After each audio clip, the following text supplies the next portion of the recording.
Okay, we're going to get started. Hello, everyone. In the name of the National Latino Behavioral Health Association, the National Hispanic and Latino Addiction and Prevention Technology Transfer Centers, we welcome you. My name is Cristina Mancebo Torres. I am the Program Specialist for the National Hispanic and Latino PTTC. Welcome to the last session of a three-part series titled Understanding, Going Through, and Managing Loss, Grief, and Bereavement, Life with the COVID-19 Pandemic for Latinos with a View on Latino Men. I will be your host for today's presentation. Before we introduce our amazing presenter, here are some brief instructions about our event. Here is the information about our grant. You will receive a copy of this presentation so you can read the content at your own convenience. This session will be recorded and archived for future playback. A copy of today's presentation will also be made available. The lines will be muted throughout the presentation to minimize background noise.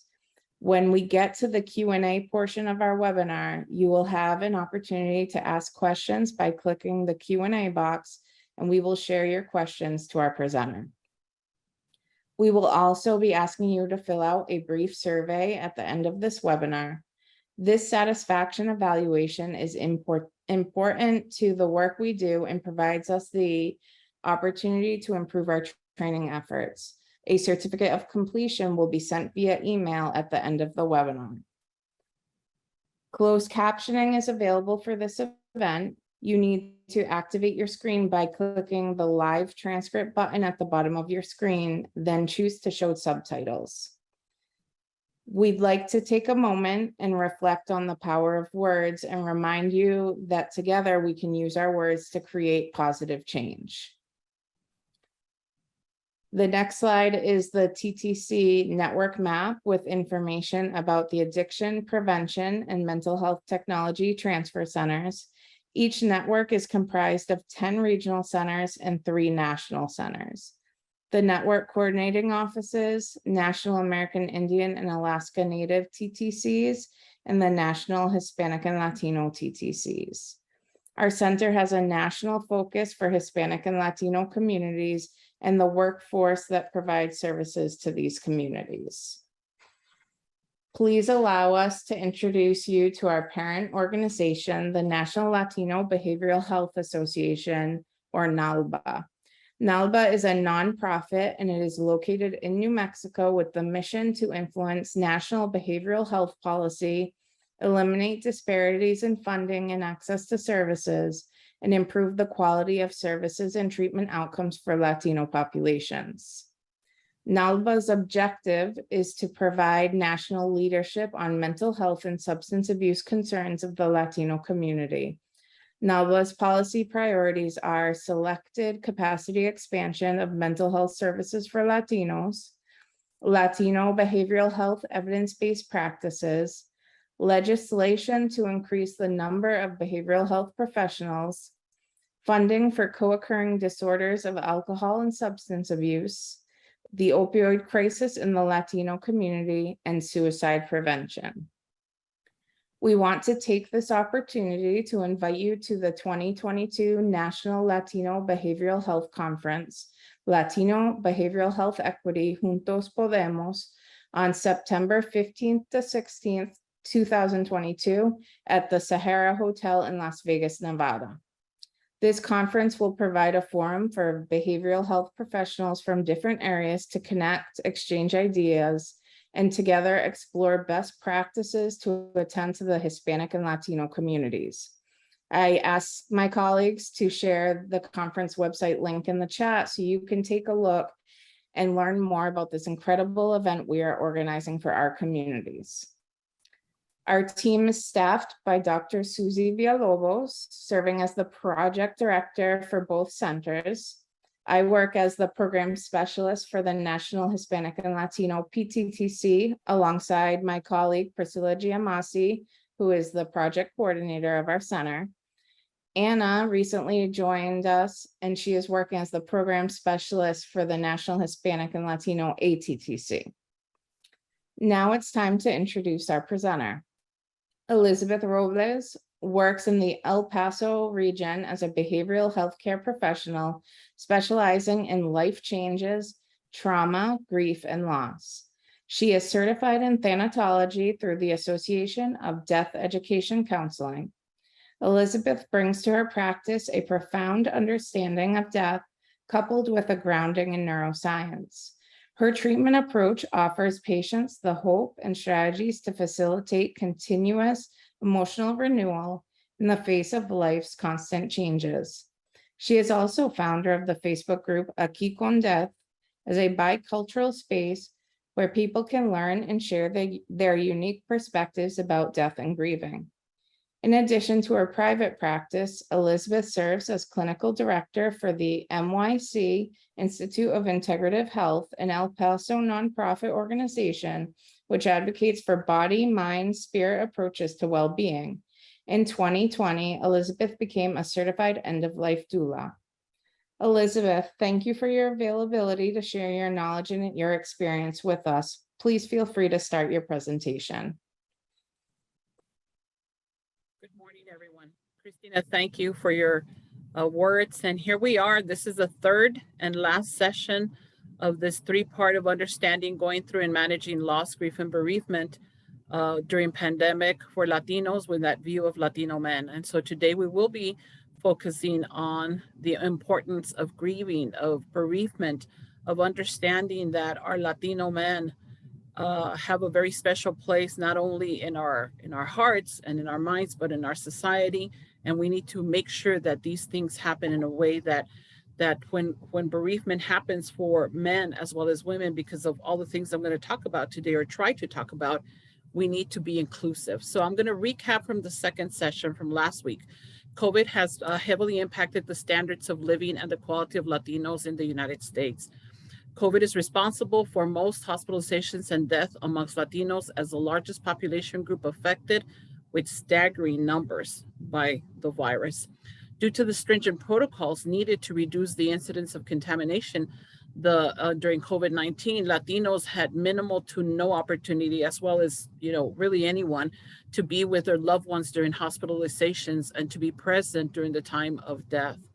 The inability to say goodbye has been reported to have had an impact on behavioral health of many people and brings about the experiencing of having symptoms related to other disorders. Studies indicate that many Latinos continue today, as we're still in pandemic, to struggle with the aftermath and the lack of closure, if you will, in the grief and bereavement journey that many people experience. Feelings of isolation, for example, traumatic grief, ambiguous loss, disenfranchised grief, cumulative grief, as well as symptoms of prolonged grief or complicated grief. Next slide, please. And so let's recap a little bit, but also just emphasize the importance of rituals and ceremony.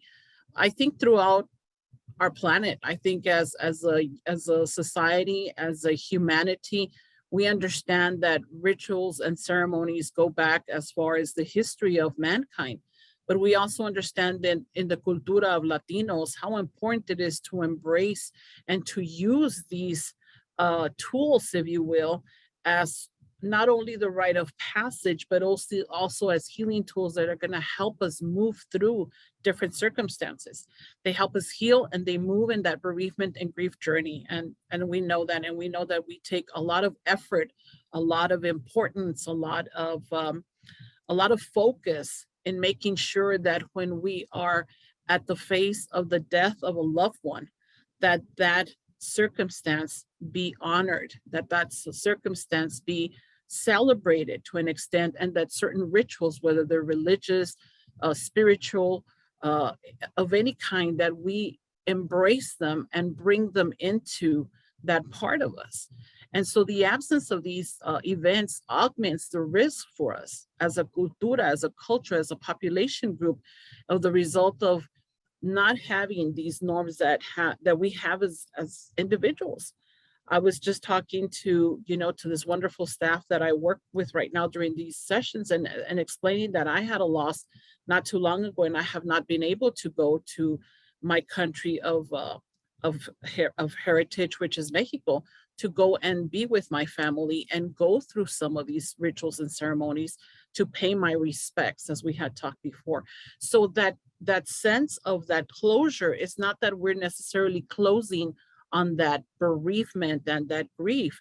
It's that we come to terms to some level to the understanding that something has occurred, this change, this demise, this transformation, and that this transformation is now going to lead us to the next step of our journey. There is deep cultural relateness, references, and adherence to cultural beliefs about death, rituals, religions, in Latino values. For example, familismo, the respeto that I had spoken about before, simpatía, and personalismo, that vary by gender and acculturation.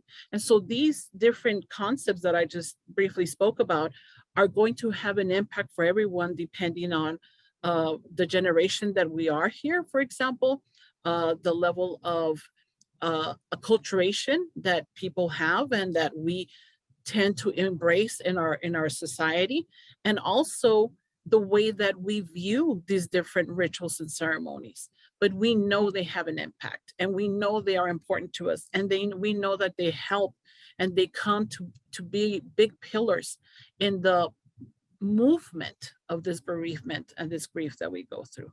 Next slide, please. Risk factors due to grief and loss. And I put an image there, and that image really marked me when I saw it.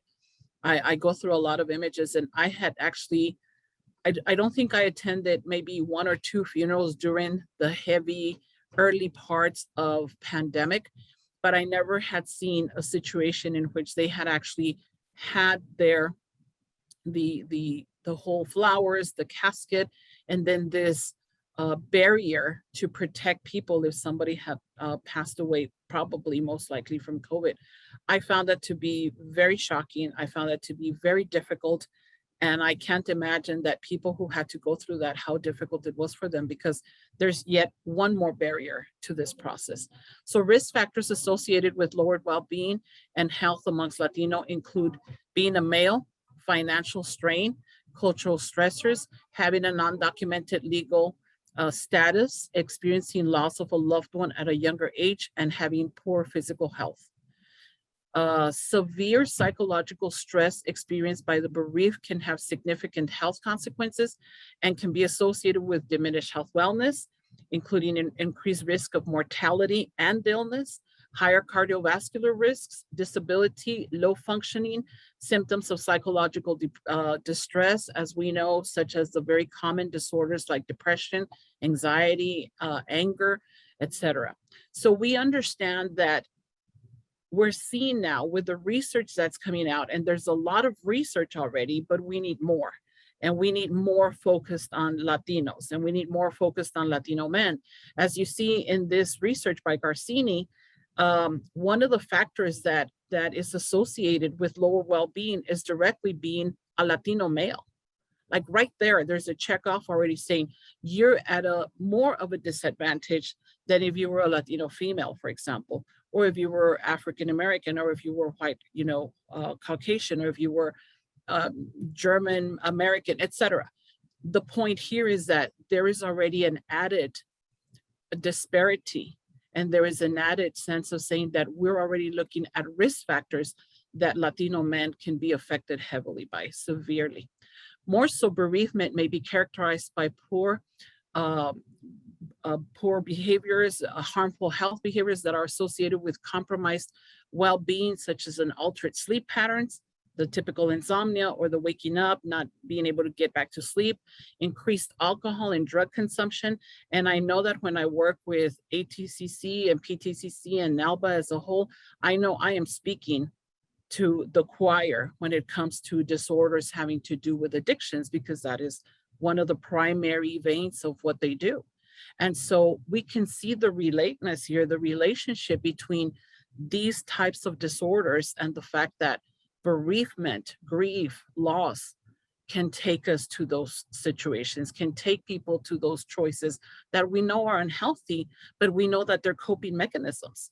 And we understand that many times, if not most of the time, addictions have to do with the fact that we are trying to deal with, we're trying to manage something that we do not feel all right within ourselves. So we can see the relation here, and more than that, we can see the risk.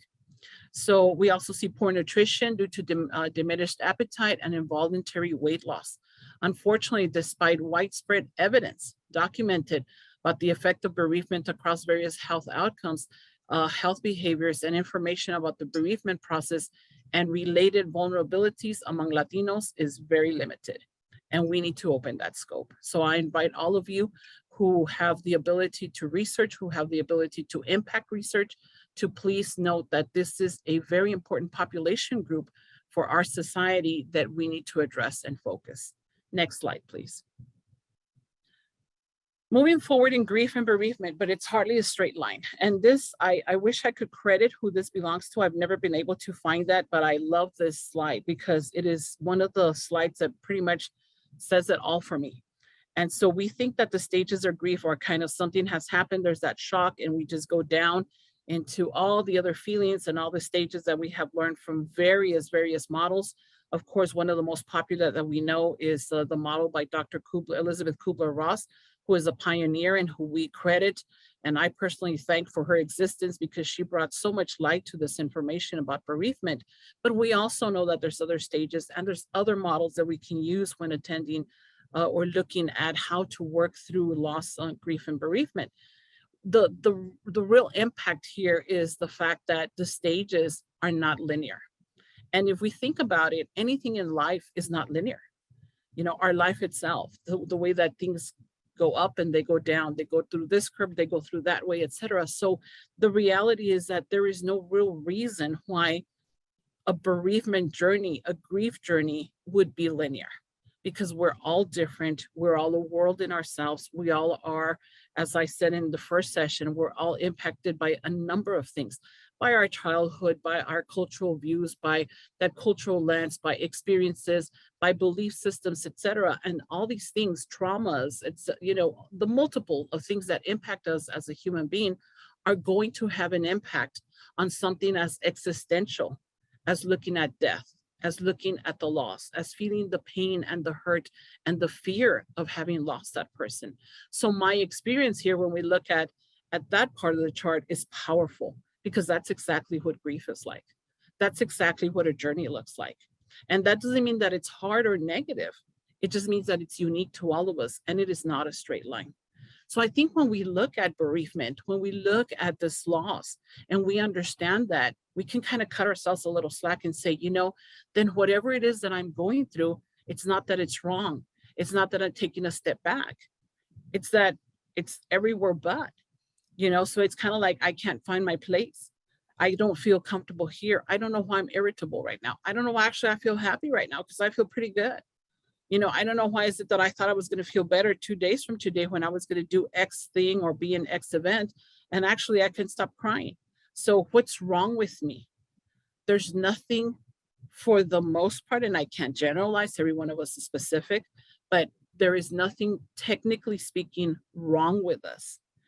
See, the thing is that when it comes to bereavement, grief, and loss, none of us want to feel the hard stuff. None of us, because it's in our nature not to.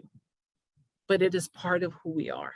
And we have those emotions because they mean something and they get us through circumstances. So they're meant for a purpose. And while they're not the funnest, and they're not joy and bliss and happiness and just contentment and laughter and everything else that we love, well, we understand that we do need a time sometimes to feel sad, or maybe feel angry, or feel frustrated. The whole thing about it is not to get stuck in any of them. And I mean, not to get stuck in pure joy because it's unrealistic, but not to get stuck in pure anger because it doesn't help us either. And what we do with that emotion is so important too, because it's perfectly all right to be angry, but it's not all right to take our anger out on someone else. So do you see the difference of that? And we need to keep that in mind when we're looking at the experience of bereavement and grief, because it is not a straight line. It's not necessarily pretty, and it's not necessarily ugly. It is, and it matters. Next slide, please. We all have the right to grieve. We all need to know that we can grieve, work with those losses, and choose to bereave. Because as I've said before, we will all be grieved, but we choose whether we want to bereave that loss.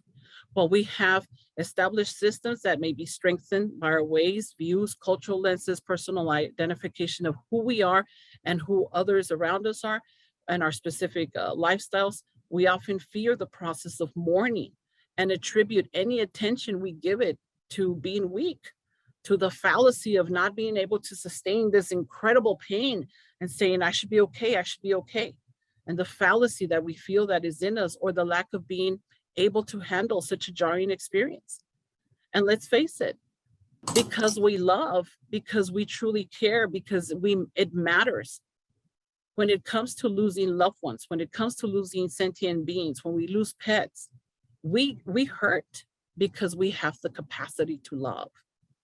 Love equals the pain at loss, the transformation, the change, the needing to adapt, the needing to see the unknown, because the next day will come and the next day will come. And at that moment, we are not exactly sure what that's going to look like, because we are drenched in that pain.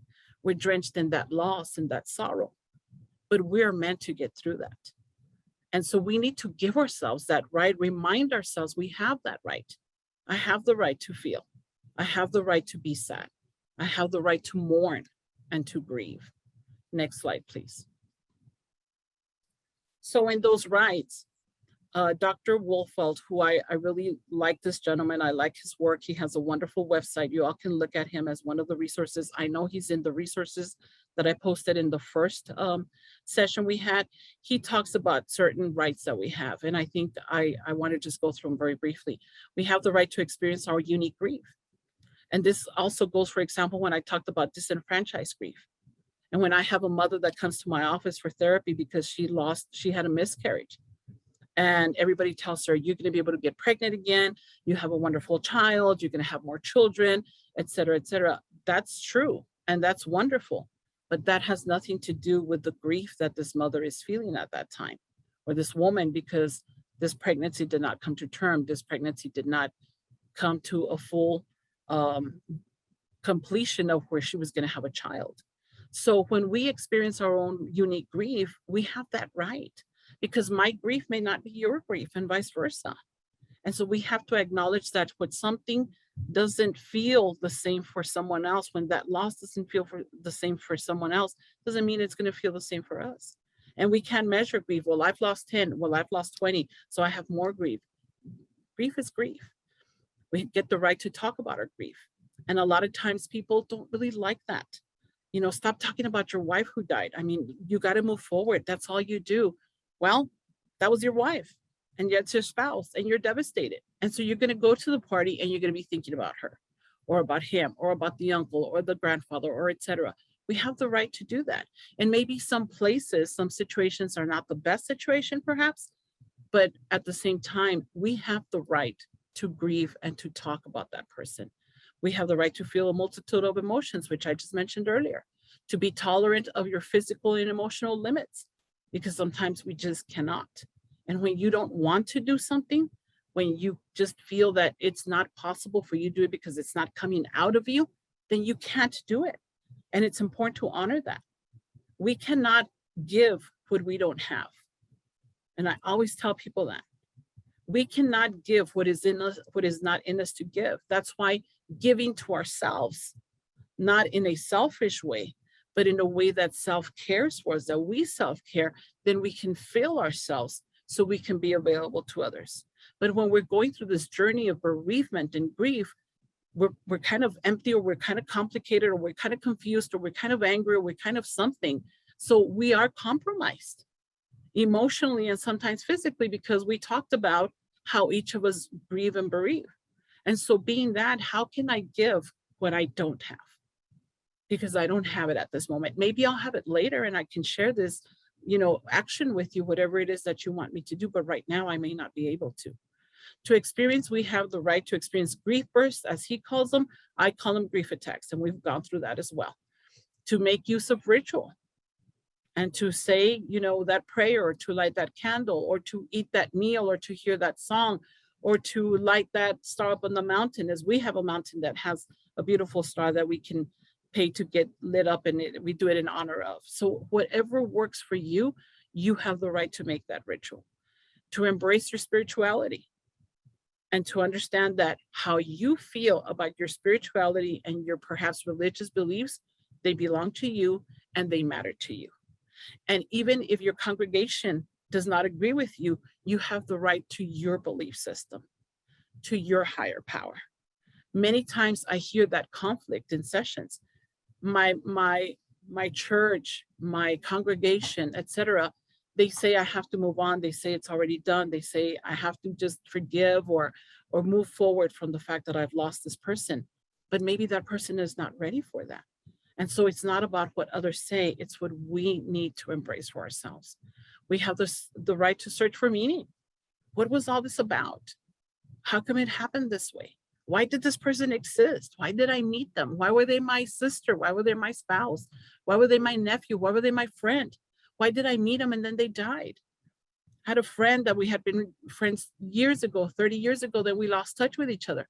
And recently, like a year and a half from today, we connected again. And she had open heart surgery in March and she passed away. And I really believe we reconnected because there was something there for us to do, for us to tell each other how we appreciated each other, to have a conversation, to give each other solace, whatever it was, we reconnected for a reason. So we have the right to search for that meaning, to treasure our memories. And our memories are the gifts. Those are the gifts of that presence, of that existence, of that person being here, or that sentient being like your doggy or your fish or your bird, and that they gave you something. And those memories, imagine that you're sitting there with a room full of wrapped gifts and beautiful bags and beautiful bows and beautiful this. Everyone knows, we all know that none of us are humanly perfect, and that sometimes there's things that are difficult. And maybe those gifts have that meaning, because now in hindsight, we get to see that. And I know that sometimes people have died that have not been the best for us or to us. And that's valid too. So maybe that gift is wrapped in a different kind of wrapper, if you will. But at the same time, there's also other gifts that we can get from people that have left us, that we can pick up and say, there's this meaning, there's this saying, there's this counsel, there's this words, there's this experience, there's this laughter. Maybe there's these tears. So we have the right to treasure the memories that we find are important to us and that make meaning. And we have the right to move forward and towards our grieving and to heal. So when you look towards that grief, that loss, it's important to understand that it's not that we're going to get to point Z and we're at the end. It's that we're going to interweave this process that transforms us as much as it has transformed that person who has passed away, who has died. Next slide, please. Latino men and loss, grief, and bereavement. Let's get started. Next slide. Latino men, too, are suffering tremendous loss proportionate to the raging numbers of deaths due to the pandemic. Historically and culturally, Latino men's grief is commonly overlooked, especially during the initial death of a loved one, as well as in the progress of loss and bereavement. Much of the focus from family members and community is given to the maternal figures, our mothers, our grandmothers, the spouses, particularly the wives, and children, especially the young children. We always say, how is the mom doing? How's grandma? How are the kids? Did he leave little kids? Or did that person, that mother, leave little kids? Or, you know, if a male person dies, we look at the wife. How is she? We look at the husbands too. And we usually look at that. We are not so used to, also we're starting to begin of what if it's a husband and a husband, or a wife and a wife? But typically, we know from history that we focus a lot on the female, maternal, and children of that loss. And where do we leave our men? Where do the men have a role in this process? And usually the roles that we automatically give them is leadership. Take care of the funeral, make the phone call, send the money, call so-and-so. Does that give men the opportunity to feel what they feel? And perhaps it's because we're not trying to find, guilty people here. We're not trying to find who's the bad person in the story. That's not the point. But the point is that maybe we're just so acculturated and so unconsciously just ready to say, my dad, my brother, my uncle, my brother-in-law, my husband, my friend, he's going to. And that puts a lot of strain on us. I think society puts a lot of strain on both genders. I think we do it for women and I think we do it for men. Today, we're going to focus more on the men. Next slide. So while the interactions of giving condolences and paying the proper respects to the patriarch of the family are common and expected as part of offering condolences, there are some targeted points that impact the grief process for men, which reinforce the societal expectation of not being vulnerable in the face of deep emotional pain and loss. And I have to tell you that as I was doing the research for this particular presentation, there was some sources for men. Undoubtedly, I can't tell you that there was not anything, because there was some things, but it was very difficult to pinpoint Latino men specifically. I don't know if it's because we haven't had a chance to do that and we need to, or if it's because it's too soon that we're starting to change that paradigm and we need to change that paradigm. But it is important that we consider the fact that it's kind of hard to look at that because we have to change our views as well. And we have to acknowledge that many times we put a lot of undue stress onto the male figures of our families. And we're looking in this particular population group that they have to have that emotional, deep sense of, I've got it all together. The familismo, as we know, is a term for our cultura, that familiarity with each other. The simpatismo of we get along, everything's cool, we're good with each other. And the compadrazgo, which is very important among men, and it's a way of respeto, it's a way of that respect. The compadrazgo is we are comrades, we are similar to each other, we're friends, and a little more. I have your back, you have my back, I'm loyal to you, you're loyal to me. So I'm going to support you in this, but hey, we got it. We're going to be all right. It's okay. Well, sometimes it's not okay. And so all these displayed by the mourners that ties them to the family of the deceased is very important. Again, it's those whole ritualistic systems that we work on in our norms. I got to go tell my compadre, who baptized my child, that his mom died, so I got to go to the funeral, I got to go to the rosary, I got to go to etc., so that I can show that I am respecting him. But at the same time, we're going to not be very vulnerable because that's what we don't do. So what happens with all those emotions for the mourner and for the person who's paying their respects? Because maybe they're mourning something too, we don't know.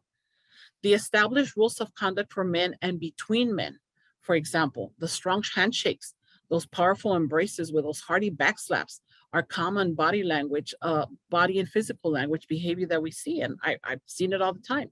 The people walk into the funeral home, they go to that person, they do the big handshake, they embrace, and they then do that whole thing right here of that hearty, I'm with you, carnal, I hear you, I feel you, I understand, but I'm not going to talk about it.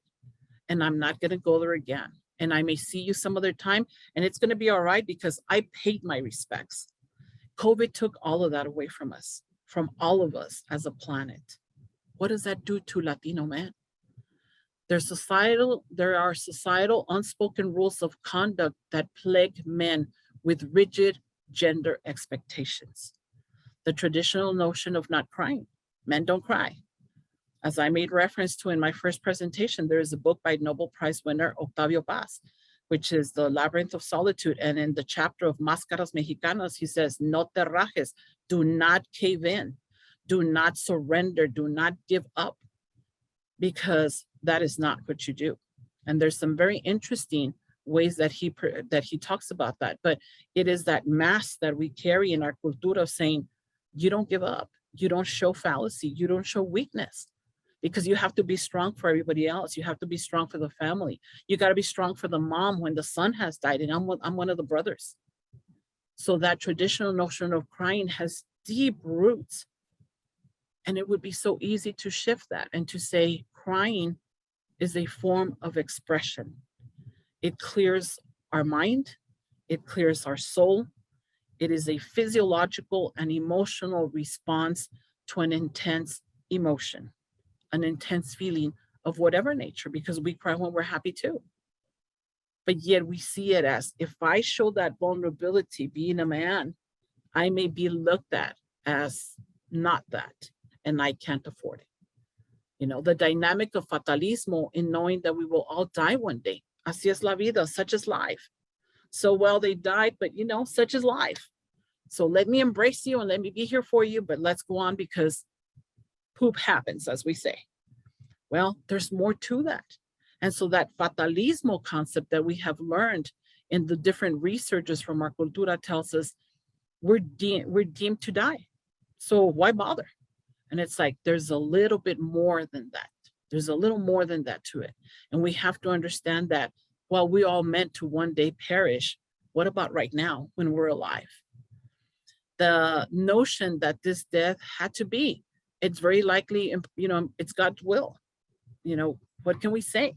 If it's God's will, how are we going to go about it? How are we going to change that? How are we going to contradict that? We can't, because then we're in some sort of conflict with a higher power.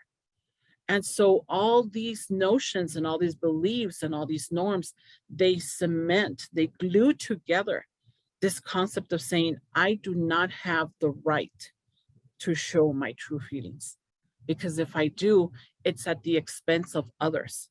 It's at the expense of people saying, he's not well, then I'm not well, because I depend on him. Because I see my father, I see my brother, I see my son, I see my husband, my coworker. I have had presentations regarding when loss happens in organizations and how it affects everyone, even though it was a loss of one person. And it may have not even had to do with that particular person that was part of the organization that died, but maybe a loved one. So all these notions come into play. The disenfranchisement of not being able to truly express grief and bereavement as a risk of, again, appearing weak and unable to control the situation at hand. So what do I do with my grief?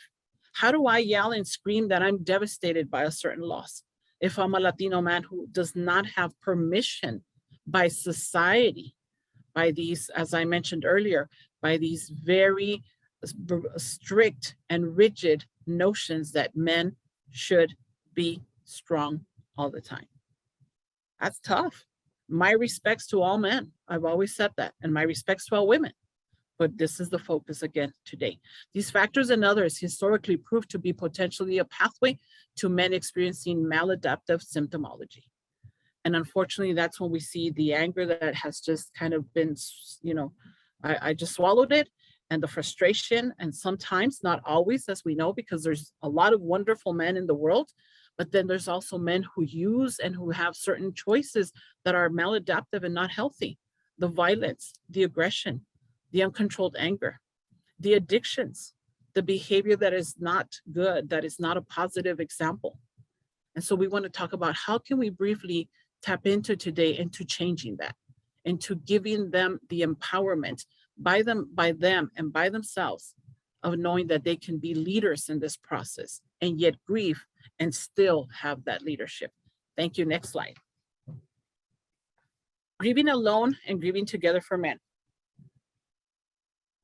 Evidence tells us that men are more likely than women to remain silent or grieve in isolation, engage in action-oriented forms of grief expression, or lose themselves in distractions such as work, throwing themselves into a new relationship, moving, buying a home, buying vehicles, etc. And it's a form of grieving. Research suggests that men appear to be more susceptible to developing a reliance on alcohol or engaging in risk-taking behaviors following a loss, and are more likely than women to commit suicide following the death of a spouse. That is not only alarming, it's very concerning. And for the clinicians that are joining us today and will be seeing this, please consider how the impact of grief can take us to see clinically the choices that our client may be making, and that it may all have to do with this bereavement and loss that we have to address. A lot of times, a lot of people tell me, well, when I was in therapy, I was told that I have to move forward from this. And we are misguiding people by saying that, because we move forward but we have to acknowledge. And sometimes forward actually feels or means backwards, but it's not really backwards. It's a symptom. And again, we're used to a society, all of us are, of saying, you're okay, you look good, everything's fine, just keep going. It doesn't work like that. And men need their spaces, men need the time so that they don't feel like at the incidence of losing their spouse that their life is over. And there's nothing else more to live with because there's obviously multiple losses and that it takes us to the suicidal ideation or behavior. Some studies suggest that men are more likely to use the strategies of avoidance, intellectualization, and minimizing when grieving.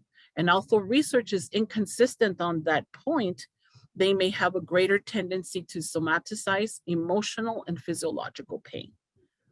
And there's a lot of research, as I posted there, and it's in the references that you all can look back to.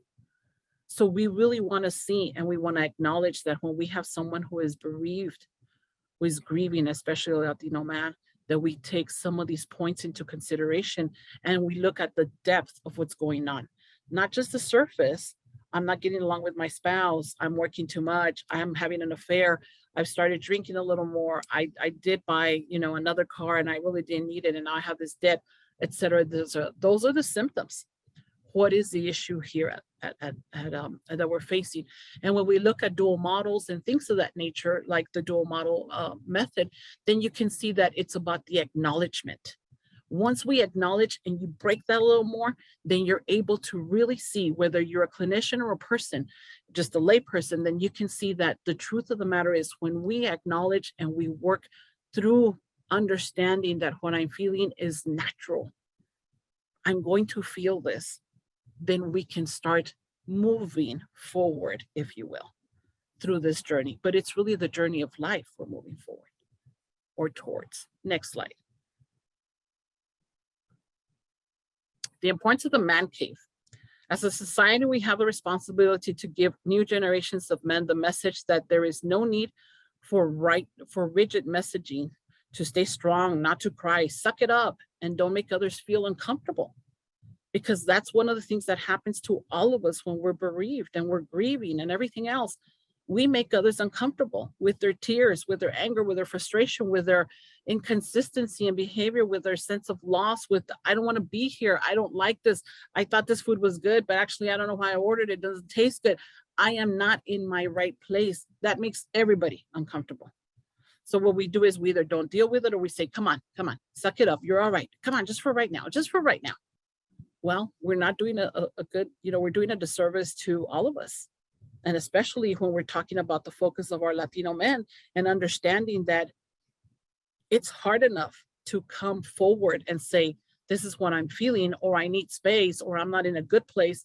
And then when we curtail that, it has even a more detrimental or more negative impact.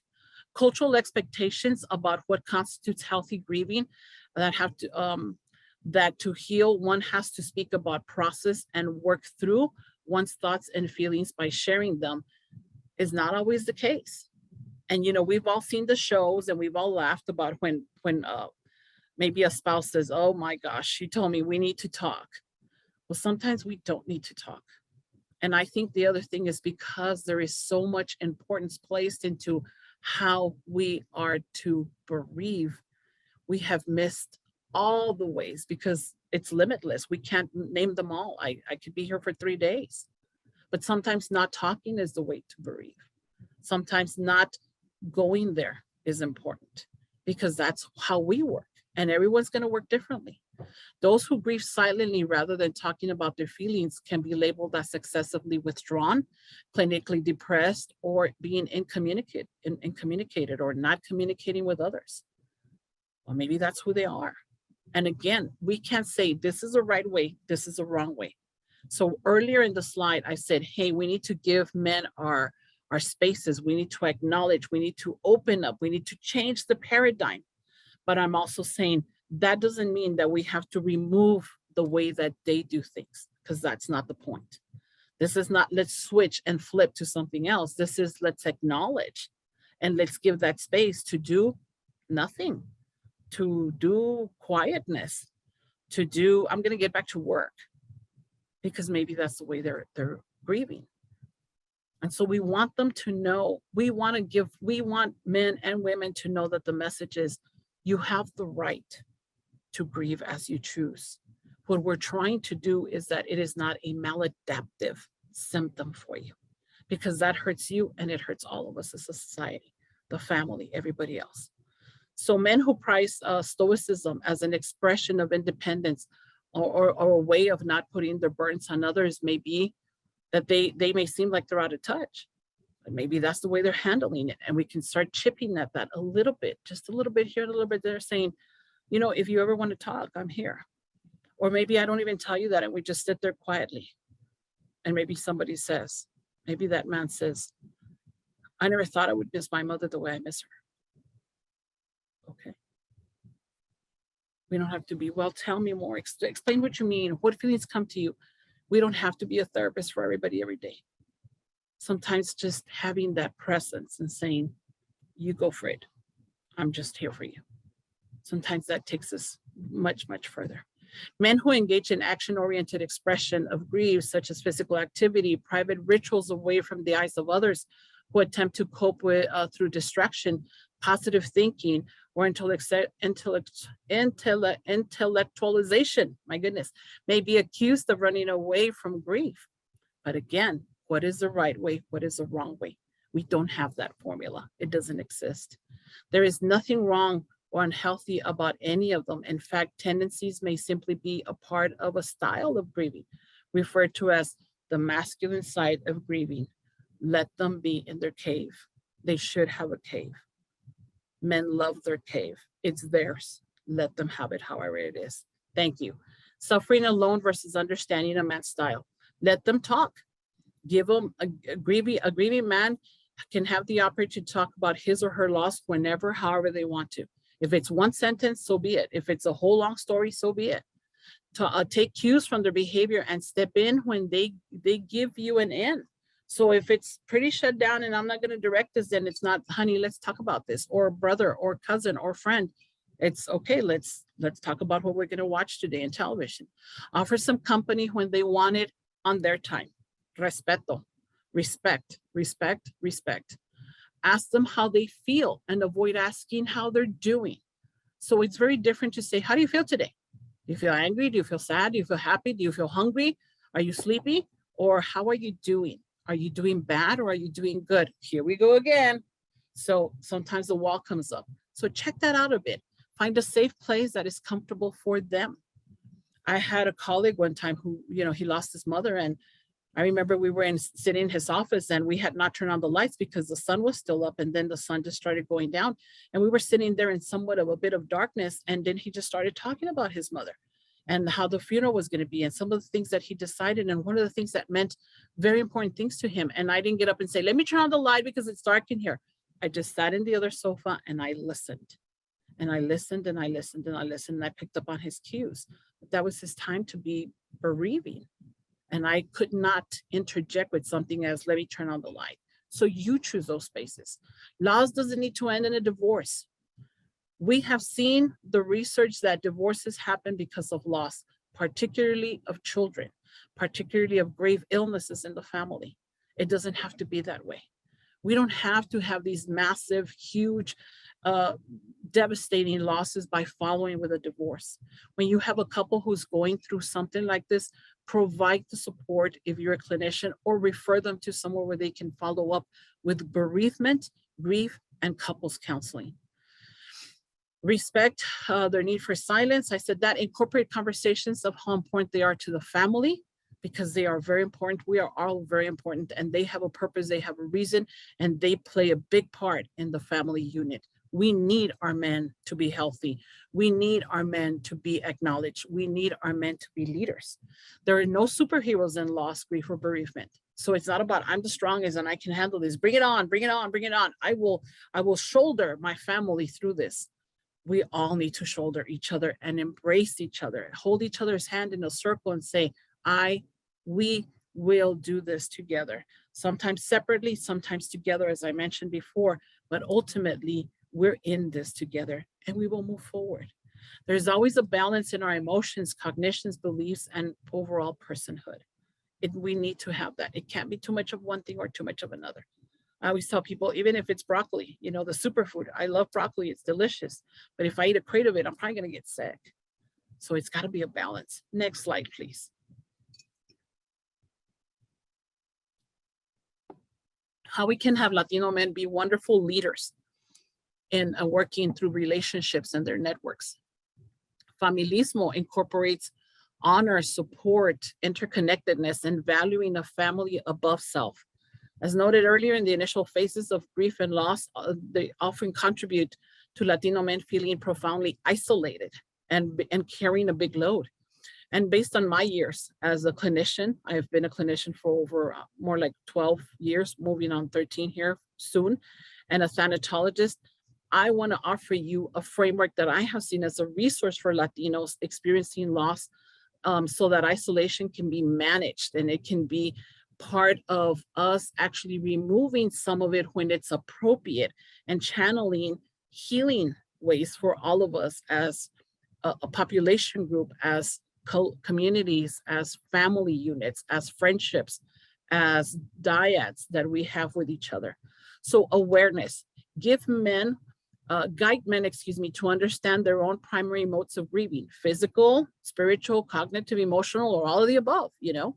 Awareness of others, encourage men to assess as best as they can the modes of grief as expressed by their spouses, children, family members, colleagues, and friends. So when they pick up and they understand how one member of the family perhaps is, or a friend, etc., then it's easier for them to relate to what is going on with them and how is it that I can react to that or not. Okay, so that makes, the more we're aware of each other's behavior and our own, especially, of course, but everybody else's, then the more we feel that we can take control of our behavior and support other behaviors if it's necessary. Not carry, but support. So suggest to men that they become aware of their own bereavement behavior and communicate to others how and what works for them. So is that, you know, I have a friend who tells me he cries in the shower for his mom. And that's why I put that down. At night before they go to sleep, on the walk to school or driving, bereavement can be a learned behavior because we know we will all grieve. But what about bereavement? And we want to let these people, we want to let these Latino men bereave actively, and yet maybe we want to suggest something to say, maybe you need to go on a walk. Maybe you need to go with two of your friends to Ruidoso for the weekend. You know, I don't know, whatever that means. Establish a peer support. Give me a second because it's showing a peer support network. Reach out to other Latinos in the network. Even one person is a start, with a goal of being there for each other whenever deep grief symptoms and the painful abyss arises. Establish holding deep confidentiality for whatever is expressed, because we like our privacy. All of us like our privacy, and it's very important. So if people can establish a bit of a support group, that is, it doesn't have to be 10 people or 25 or 87. It could be 3, it could be 2. And remember, we all have relatives, we all have friends that we party with, we enjoy, we laugh, we go out and eat, we do stuff, we go to the movies. And then there's some that we do all that too, but then they say, I need to talk to you. And they say, what's up? I'm listening. I'm listening. You have my attention. Doesn't mean that the party friends can't do that, but we all have different acquaintances and relatives and relationships in which we can do certain things and others we can't. Identify Latino mentors, and let me see, my slide is, and learn from their experience of loss. And there's a lot of mentors and there's a lot of men out there that can help and be connected to other men to say, let's talk about this. Next slide. We need to just identify them. Number 6, learn about potential challenges that will accompany the grief journey. For example, compromised health, anxiety, issues of mental health, maladaptive choices, and share with spouses, children, friends, professionals when it's needed and possible. So we want to be aware that there's something going on. The drinking has increased since the loss of mom. What can we do in a safe and non-accusatory way to say, maybe we need to look at that? Encourage men to be alert as often as possible of their own and their family's behaviors, as I mentioned earlier, when optimizing and when opting and asking questions and prompting questions to help everyone express themselves in ways that do not create feelings of awkwardness or emotional intrusion. For example, where children or adults may express themselves naturally. So I have a lot of families that tell me, we never speak about this, my mother-in-law that died. We just never go there. It's just, it doesn't happen. Well, would it make it easier? Would it make it weird at first? And can we get past that? So we want to minimize those awkward moments, but we want to be inclusive. Encourage the men to connect with family members on a daily or weekly basis about how everyone, including themselves, is doing. Check in with peers, mentors, professionals as needed. I just called to see how you're doing. How's it going? Pretty good. How's your day? Oh, good. All right. I'll check in with you later. I just want to say good morning. Have a good week. Normalize the process of adapting to the changes that this loss brings by using internal and external resources. Very important. Normalization of the fact that death has occurred is critical. Familismo can be the safety net that weaves layers of support for and amongst each member of the family, and that men can be active leaders in and strong members in their group to create a synergy of healing and support and recovery for themselves and for others. Men are critical to these processes in the family unit. We want to give them their space, but we also want to be inclusive. Again, we need to remember the balance. It's very important. Next slide. It's not a process, it's a journey. A process begins and a process ends. Loss is a journey that we weave into this big, this big blanket that we all are, and that we start incorporating. And we have sometimes many losses, but we also have successes, and we have achievements, and we have love, and we have challenges. And all this is this beautiful tapestry, this journey. It's important for all of us, and it's realistic to who we are. Next slide, please. Lots of love, absolutely. Yo puedo, nosotros podemos. I can, you can. Pillars that help Latino men thrive. Recognize that we will all grieve and choose to bereave differently, regardless of gender or ethnic background. Use balance in learning a behavior and offering compassion, empathy, understanding. Loss is not a process that begins and ends. As I just said, the good thing about loss is that it has the capacity to make us more aware, more human, more appreciative, more loving, more compassionate.